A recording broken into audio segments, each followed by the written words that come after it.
Hello guys, खुलुमबाय आंनि चेनेलाव दिनै फिन खनसे गासैखौबो बरायनो थाबाय।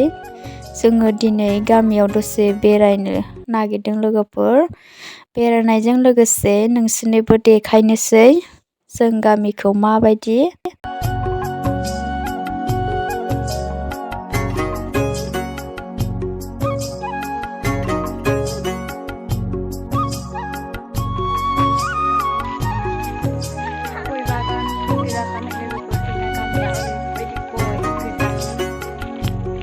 जों गामिया गय बागान गोजा आरोना लोगोफोरनो, ओमफ्रायो जोंना हायानो ओरैजाय माइ गायजाया नालाय, बेखायनो गय गायजोबो आरोना, न'खरफ्रोमबो दंजोबो गया।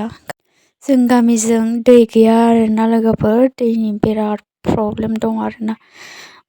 हाया माइ गायजाया ओरैनो थायो। लामानि अबस्थायाबो मोजां नंखाया, हाद्रि गोजा लोगोफोर, ओरैबायदि हाद्रि आरोना। हाद्रिजोंनो खुवा नुलायखायो जायगायानो।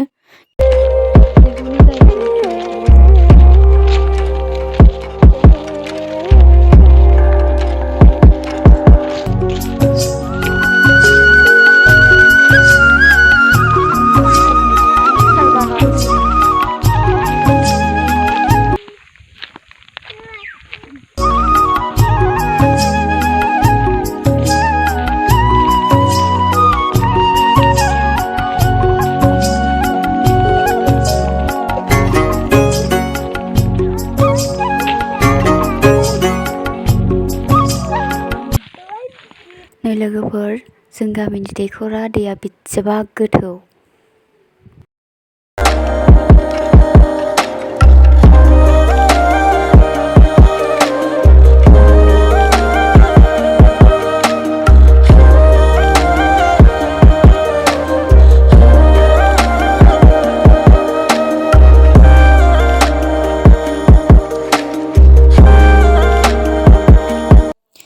नैयाव लोगोफोर वाटार साप्लाइ खालामगासिनो, जोंनिजों लांगोन आरोना नैनिफ्राय दैखौहाय साहाजों।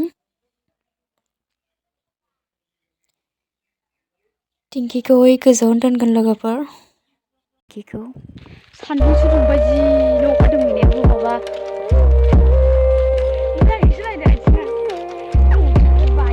आइबो नायजानो आथिङा से साद्रि गोजासै।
दायो जों न'आव थांफिनसै लोगोफोर। भिडिअखौ माबायदि मोन्दों खिन्थाहरलायदो कमेन्टआव।